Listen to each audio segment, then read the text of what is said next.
a subtle state of meditation, I began to experience everything arising, all of creation. I would experience everything coming into creation. Actually, and the first time I began to experience this was in January 1973. I did a long period of meditation. I was alone and meditating, and I experienced what we call Om. And I saw that everything comes into existence. Creation arises every moment.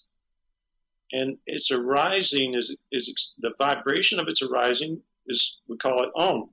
That's an experience. It's not just a word that's written on paper.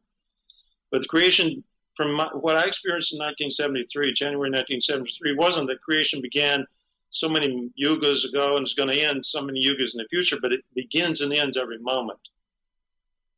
Every moment is a brand new creation. Every moment is a new yuga. Yeah. So that Om is always arising. Creation is always arising. And then when my meditations kind of reached a certain point, I would experience this more clearly. I would kind of see all of creation coming out and going back, coming out and going back. So the going back part is like every moment is a death, too. Yeah, exactly. Yeah, every moment's a birth and a death. Yeah. And yet, it's just us that are reluctant to let go, and so then we're holding on to concepts, right?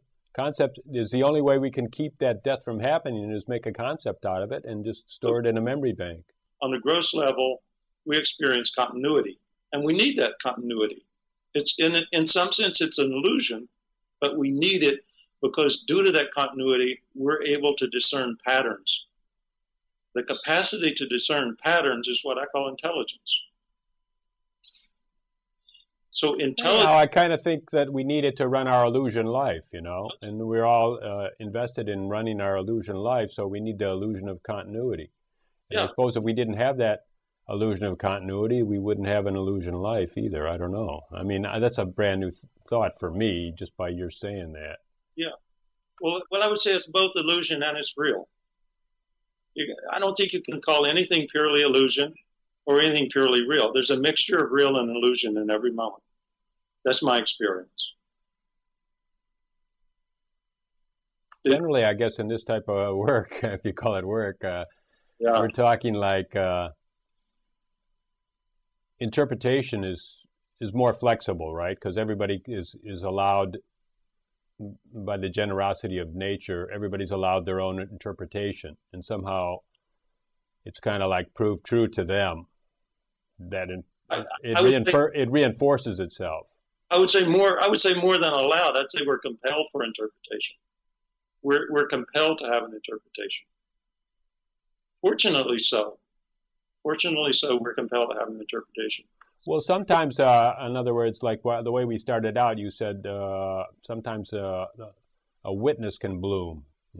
Somehow bloom means come into your attention. Yeah, good. So then that witness will also see the interpretation, but somehow it won't move with it. It'll just be solid and stable, and the interpretations will be like the wind. And so then, I don't know, okay, you could say that always those interpretations will be there or not, but I mean, they could be way, way, way less important. Yeah. I guess you'd call it I don't believe in them anymore.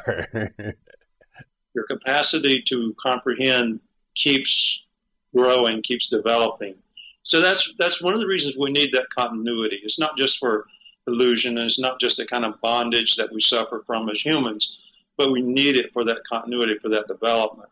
So I was saying before about how out of thought and conceptualization, out of that gets distilled the feeling sense. And those feeling sense, that feeling nature, which is closer to the heart, that's a kind of distillation of the mental process, the conceptualization and the mental process, things that we learn mentally and experience mentally. There's a condensation into the feeling nature. And those deeper feelings are what is vital to the harvest that goes into the soul nature. So it's a harvesting of the feeling sense of life.